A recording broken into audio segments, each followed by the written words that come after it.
Assalamualaikum warahmatullahi wabarakatuh. Waalaikumsalam warahmatullahi wabarakatuh. Semoga Allah menjaga Imam Nawawi, Ustadz dan keluarga serta kaum muslimin semua. Amin ya rabbal alamin. Ustadz Afwan izin bertanya, bagaimana kalau kita mempunyai pimpinan di kantor yang menurut banyak orang mendekati zolim?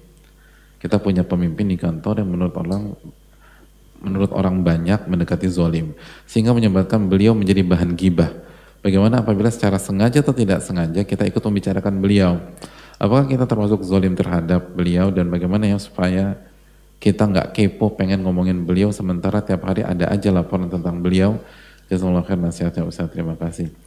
Kalau untuk maslahat, untuk agar yang lain nggak terkena kezoliman, diperbolehkan.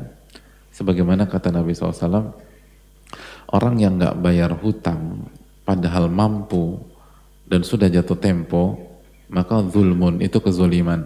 Yubihu irdahu wa uqubatah. Dia buat kehormatannya jadi halal dan berhak dihukum.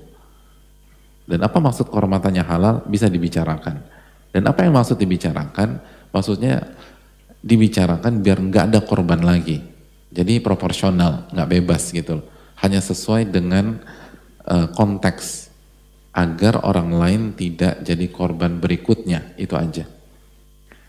Jadi misalnya dia ngedeketin si A untuk minjem lagi, padahal kita tahu nggak pernah dibayar nih. Nah boleh kita bilang ke si A, hati-hati Anda lagi dideketin dan dia modusnya minjem uang dan nggak ada yang dibayar selama ini, dan kalau berhasil Anda ini korban ke 97 misalnya.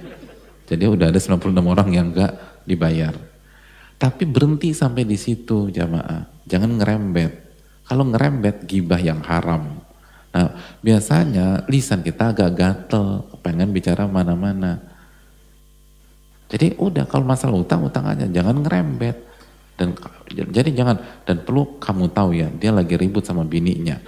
Kemarin kepergok check-in sama wanita lain di hotel A, rame gitu loh. Hubungannya apa mas? Gak ada hubungannya, dia ribut sama bininya kayak, sama emaknya kayak, sama bapaknya kayak, gak ada hubungannya. Jadi ini jebakan syaitan, biar kita masuk ke ghibah yang haram. Tapi kalau hanya jadi bahan guncingan kantor, gak boleh. Kecuali kalau kita sampaikan ke bos kita, bos mohon maaf, itu kemarin kan kita bahas saat begitu sebagian Ansar membicarakan Nabi SAW, diangkat ke Nabi SAW, bukan diomongin di belakang. Enggak. Kalau diangkat sebagai bahan evaluasi dan seterusnya bisa. Dan bisa jadi kita yang salah, bos kita yang benar. Bisa jadi kita yang salah, bos kita yang benar. Pada dasarnya kan yang di atas itu, pada dasarnya nggak semuanya. Pada dasarnya yang di atas itu punya kelebihan yang tidak dimiliki bawahan. Dan ketika kita tidak memiliki itu, misalnya kecerdasan dan seterusnya. Misalnya bos kita pinter banget, cerdas banget, jenius banget. Dan kita nggak secerdas beliau, apalagi sejenius beliau.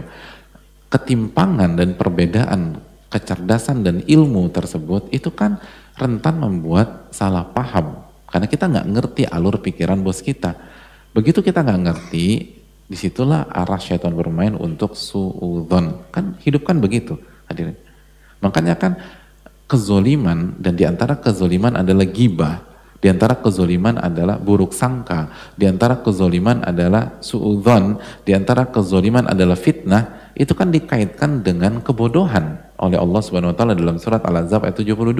Innahu kana dzaluman jahula. Sesungguhnya manusia itu zolimnya minta ampun dan bodohnya luar biasa. Karena itu tadi, di mana ada kebodohan, maka disitulah ada kezoliman. Nah, makanya dalam sejarah betapa banyak ulama-ulama kita itu disuudzonin oleh orang awam. Karena nggak nyampe gitu loh. Nggak nyampe. Dipikir, padahal karena yang dilakukan oleh ulama-ulama tersebut itu dalilnya belum diketahui oleh orang awam, akhirnya suudzon. Dalilnya belum dipelajari oleh orang awam, akhirnya suudzon. Dan ini kan fakta kehidupan di bidang dunia kan begitu.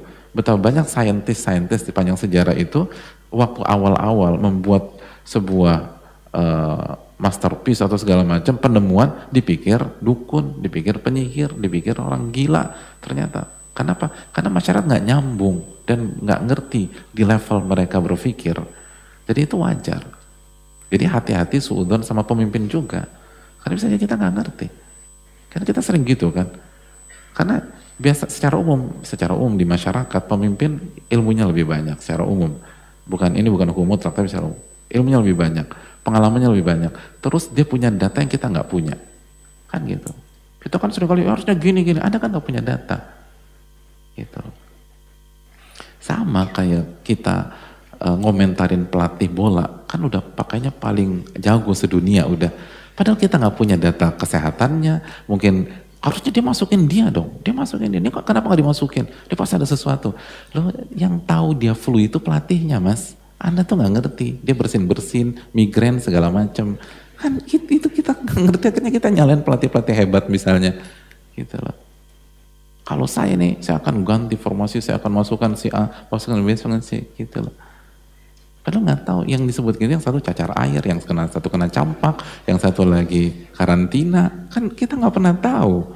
Dan pelatih kan nggak ngebuka bagaimana kondisi di ruang ganti, karena itu strategi kan, saywar dan seterusnya. Nah kita kan orang bodoh nih sok-sok tahu terus. Harusnya begini, ya persis kehidupan tuh begitu. Seringkali kita ngomentarin di atas kita itu, karena kita nggak punya data mereka, kita nggak punya ilmu mereka, kita nggak punya bla bla. Harusnya begini dong, Anda kan nggak tahu datanya. Kok harusnya itu. Jangan gampang suudzon. Makanya sekali lagi selalu bermain dari dua sisi hadirin. Selalu melihat kan cara berpikir ilmiah kan berpikir 360 derajat. Kita harus lihat dari angle A, angle B, dan seluruh angle yang ada. Gitu. Hati-hati. Dan begitu juga kita lihat dari angle pemimpin, jangan zolim. Yaitu zolimnya begitu. Hati-hati. Dan harus dibina dan seterusnya. Karena kalau enggak kehormatan kita akan hancur. Dan kita disumpahin orang. Jadi dari semua sisi kita harus lihat. Makasih banyak, saya rasa cukup. Subhanakallahumma wa bihamdika, asyhadu an la ilaha illa anta, astaghfiruka wa atubu ilaik. Assalamualaikum warahmatullahi wabarakatuh.